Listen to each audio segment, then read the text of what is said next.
I wanted to have the opportunity to explore my relationship with my pain, how we can live together, and how I can be very open about all my feelings. Sometimes when you read back some of the things that you've written, you think, did I write that? Have you ever wondered how writing can support your well-being? Join us on Grafto, the Power of Writing podcast, where we explore the transformative power of words. I'm your host, Alina Maragelis, and together with our amazing guests, we'll delve into the world of writing and its incredible benefits. Today we welcome Fiona Talkington, a musician, seasoned BBC radio presenter, and writer. Fiona's dedication to the arts has been recognized with the Royal Norwegian Order of Merit for her 20-plus years of work with Norwegian artists, musicians, and writers. She's also a patient partner in Painstorm, an Oxford University clinical research project, and co-produces its podcast. Holding a master in creative writing for therapeutic purposes, Fiona now focuses on workshops and presentations where uses creative writing and arts to express chronic pain. So, Fiona, welcome. Thank you. So let's start with your journey as a writer.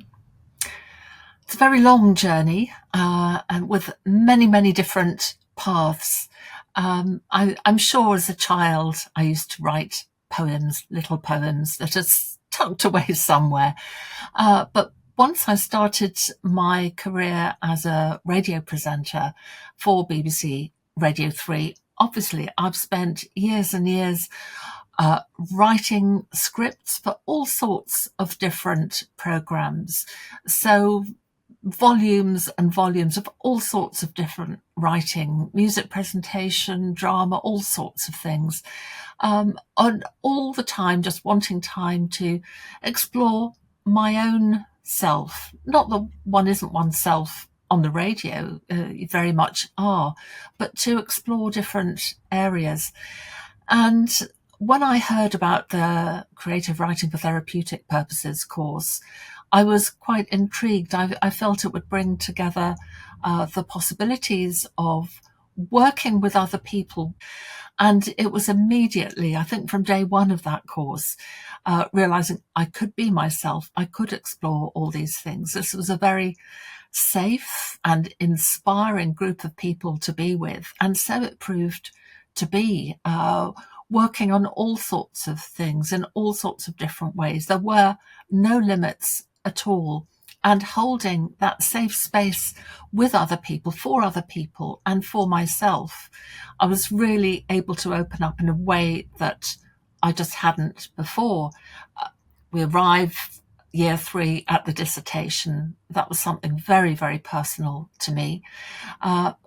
All the time during that course, I was working with writing groups, creative writing groups in general, pain-related working groups, and also working with refugees and asylum seekers.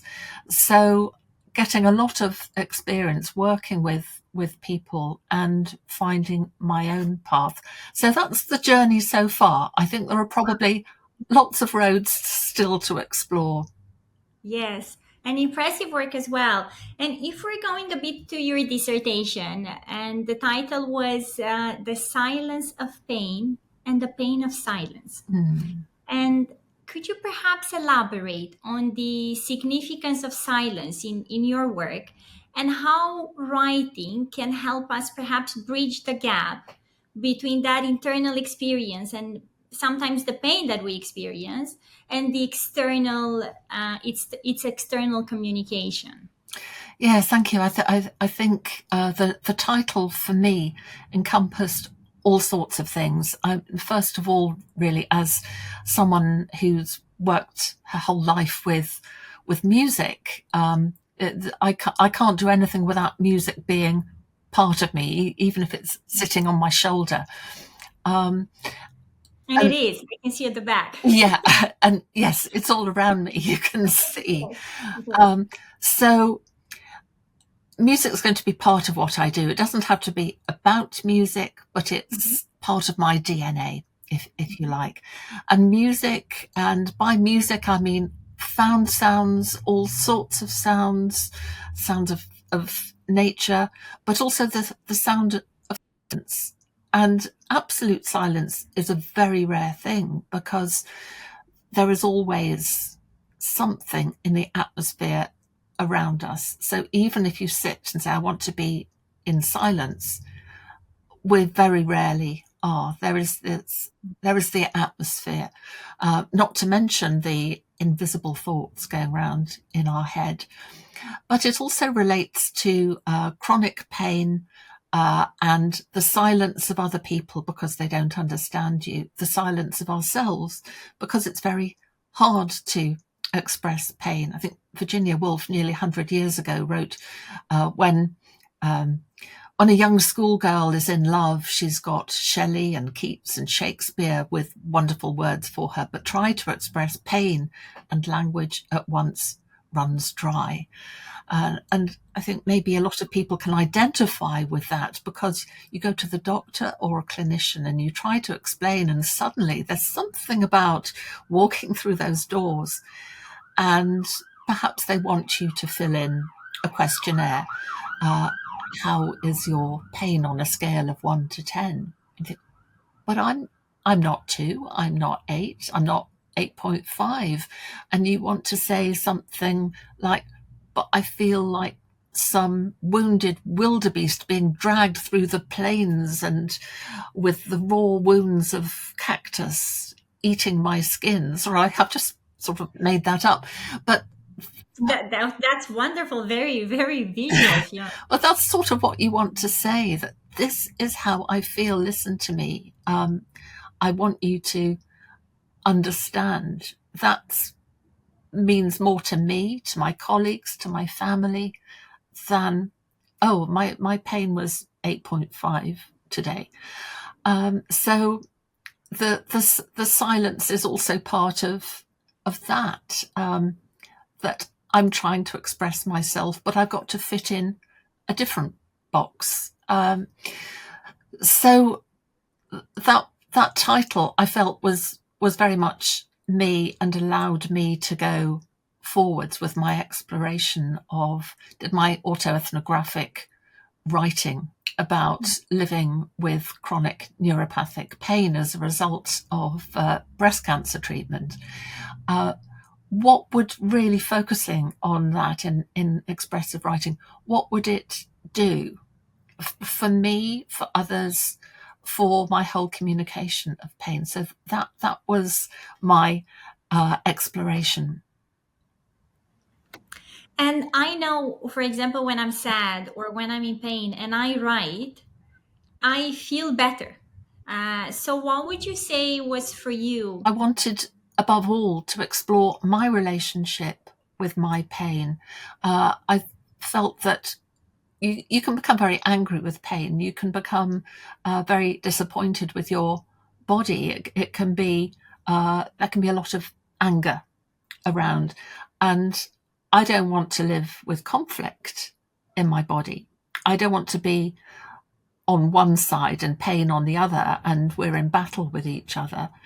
I wanted to have the opportunity to explore my relationship with my pain, how we can live together, and how I can be very open about all my feelings, all the symptoms, the communication, but learn to live alongside. And I think it was that writing so much, creating my own poetry, that built my confidence in expressing pain, and also considering how the processes that I went through, how would I find that they would be useful for other people taking this forward. I really did learn so much about expressing and communicating pain and found that some of my poetry was so powerful, and I certainly wouldn't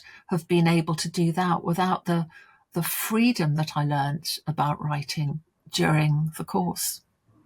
And I know you've conducted workshops and presentation using creative writing to express chronic pain. And I'm thinking in addition to chronic pain, we also have the emotional pain, right? So it's something might hurt us and it's in our body and it's physical, but it can be something emotional. It can be something that happened to us and then how we experience it, right? And or the story that we tell to ourselves in relation to that thing, and that's still pain. It's a different type of pain, right?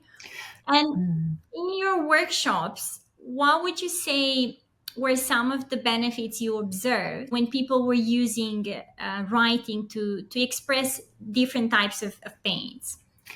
The power of writing in these circumstances, I find that so fulfilling to see people just open up. And yes, I do workshops about expressing pain, but I've also done workshops and been a writer in residence for people who just sign up for creative writing, and working with refugees and asylum seekers. Whether you're writing something fun or something inspired by objects, you're creating a sort of scenario where you almost, without saying it, you give permission to people to speak deeply and also to share. I mean, a lot of people write, but always keep that cover. They wouldn't ever share it. But in an atmosphere of trust, suddenly sharing something, and of course it's very different, isn't it? With you write a poem, and there it is on the page, and you speak it out loud, and maybe you whisper it.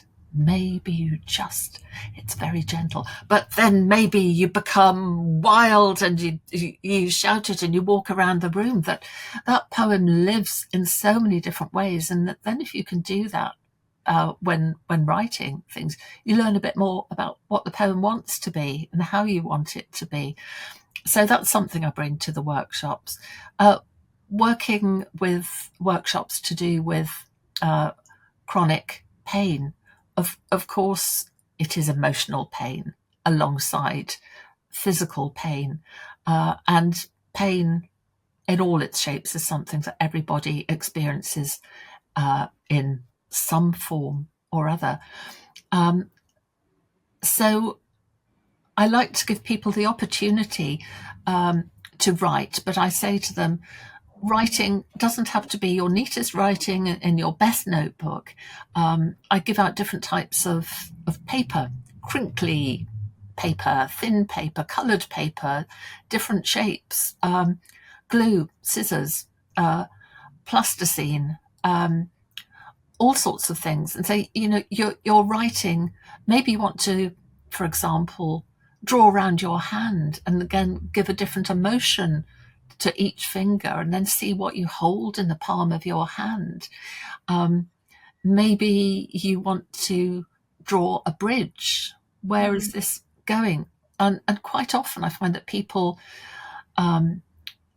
especially when you say you've got 25 minutes, and I can't write a poem. How could I possibly write a poem? They start by doodling with things, and then suddenly some words creep in, and then there's another picture. So people who have turned up for a workshop, particularly maybe staff or people working within the health services, but maybe as staff, suddenly to let themselves loose when all the time they're devoting care to other people. It's just incredible what people come out with, and it opens up themselves emotionally. They realize they can do something else, that they've got freedom. Of course, with refugees and asylum seekers who have and are going through immense trauma, the stories that they have, that sometimes it's very difficult for them.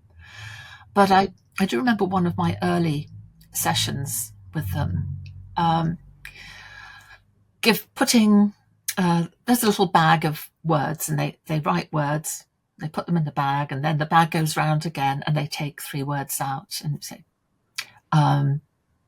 see what you can write. And a room full of people from many different countries with many different levels of language and expression and many different types of trauma. And suddenly when you go round afterwards, and these people don't know each other, and trust isn't something that comes easily if you've been through traumatic situations. Suddenly people are writing the deepest, most heartfelt words, and then feeling the support of the whole room and coming up with wonderful creative ideas. I'll always remember one phrase. So somebody at some point had written on one of the little cards, which are usually just random words, the interrogation room of my mind. And then somebody had picked that out and then put it into their own poem. And I mean, that is so powerful. And you know that whoever wrote that has been through so much. And we went on to, in fact, write a play, which was performed, and of course then working with the theatre group that was putting it on, with designers and lighting, and people then having to stand up, and their writing becomes, well, it's spoken out loud, but it becomes active and conversational. So I find all that so inspiring, and I so admire every single one of every person I've ever done a workshop with. I've just got the fullest admiration for them, allowing themselves to inhabit perhaps a different space.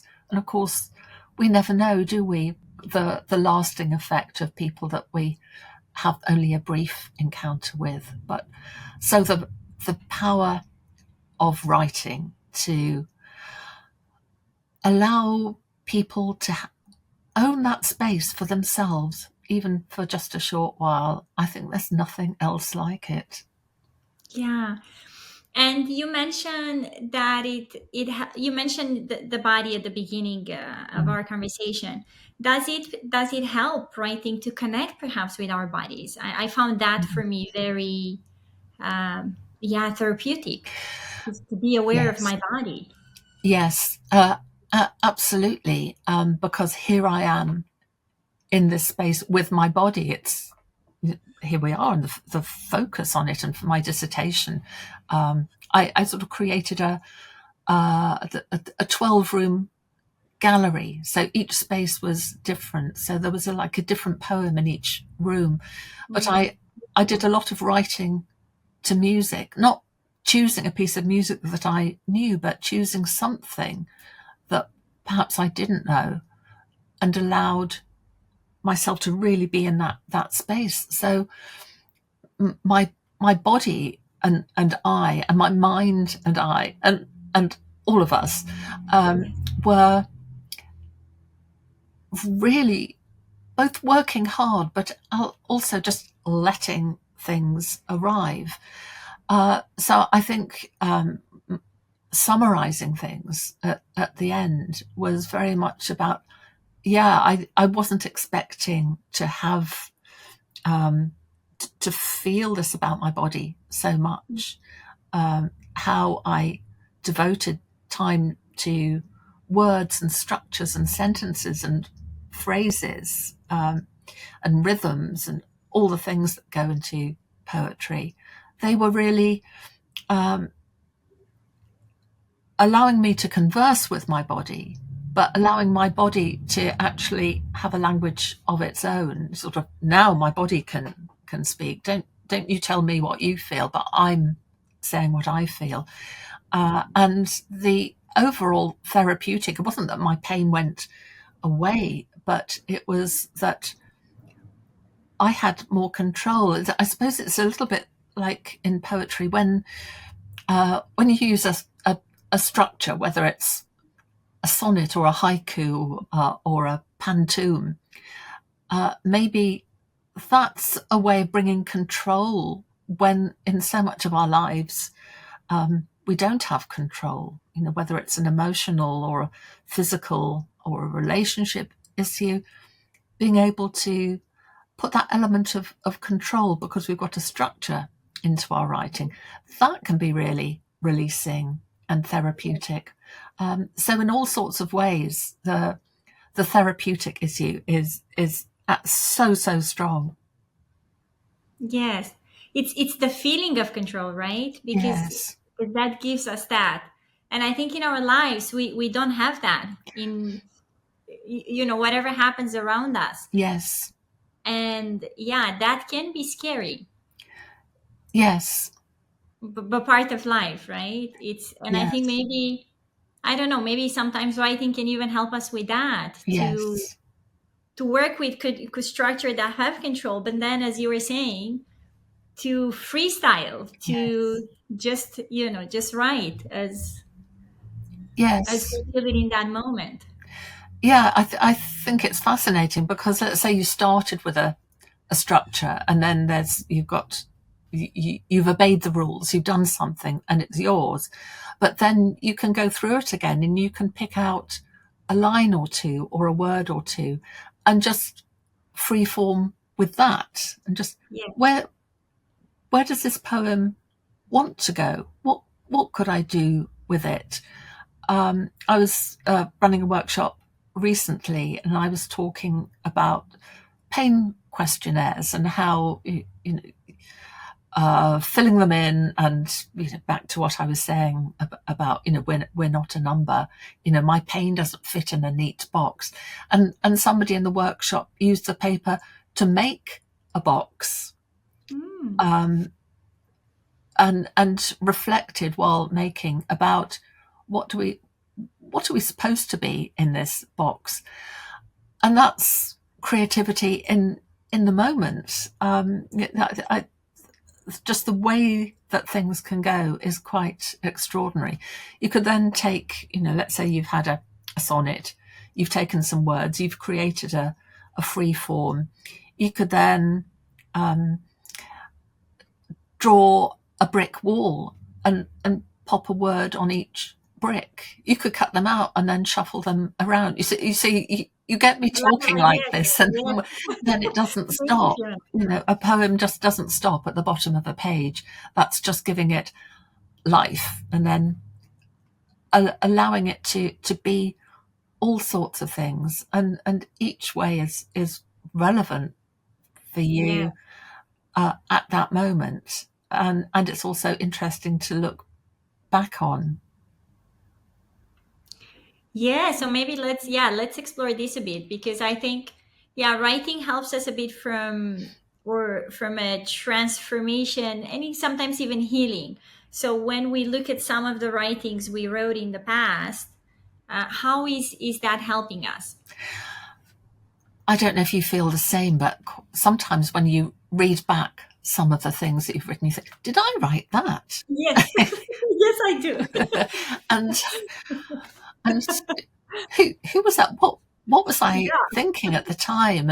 And sometimes there's that nice feeling of, wow, I really like that. And sometimes there's that feeling of, I think that might have to go in the bin. I wouldn't want anyone else to find it. But all those feelings are absolutely fine. But we keep our notes, we keep our journals, and we look back at some of the exercises we've done, and there are so many ways to actually be part of our past, and take those and rethink it, and learn from it, because you may have moved on a bit and tried other things and think, yes, I understand where I was going with that, but would I write that now, even whether it was the same prompt, or the same emotion or the same inspiration? Now I would do that differently. So again, it's not about the poetry being in a closed book, but this is a living, breathing thing, and the same as we develop, and And it's also interesting to look back at Yeah. past things that we've moved on so quickly that we've forgotten that and think, that was a really interesting idea. I want to work with that again. So yeah, all the time. We don't have to have a nice, neat notebook that's full of really nice poems that I'm very proud of. It should be full of doodles and scribbles and crossings out and Right. all sorts of things, so that that's us, and we can see a journey and relive and take things, but a constant learning, and just words, just like each word is like a magical thing. Does it belong in this poem, or does it need space for itself? There's so much excitement about writing and exploring and healing, thinking. That's very beautiful. And what would you say is the perhaps the parallel? Because I think it's a parallel in that process of writing with our lives. Absolutely. That's a really, really big question, because if we write, and sometimes we might have a writing space or that notebook, or there's a tree we go to every day to write with, and that can be my sort of private writing time. If you have a group and you share it, I mean, that's a great thing. There's also our families, our relationships, our colleagues, the world in general, which is quite a scary place. How You're right. How does our writing, what is the parallel with our lives? So you take perhaps a difficult work situation. Well, when I had trouble with that poem, how was I untangling that? What did I need to do? Quite often it's stepping back. Quite often for me, I think it's about saying that out loud. So you're in a difficult situation. You step back, but maybe you talk out loud. And of course, there are lots of therapeutic methods that would have you talking to an invisible someone on another chair. But you can go through the motions of a lot of techniques of that, Yes. that you've also learned in your own writing. Yes. So it sounds like a lot of hard work, but actually the more you do it, the more it becomes part of yourself. And if you do that thing about writing something every day, free writing, anything, shopping list, anything at all, you become familiar with the way you write, with your own language. Read out loud what you wrote every day. Just let it sing, let it be angry, let it be beautiful, or whatever. Then you're developing that part of you that you then take into other spaces. And maybe you've written poems or lines that become a bit of a mantra for yourself. I wrote that and I really feel that. It doesn't just live in your notebook. It feels, if you're in a difficult situation, is that poem that I wrote, can I just go into that for now? Can I say it to myself at the bus stop or wherever? Does that help?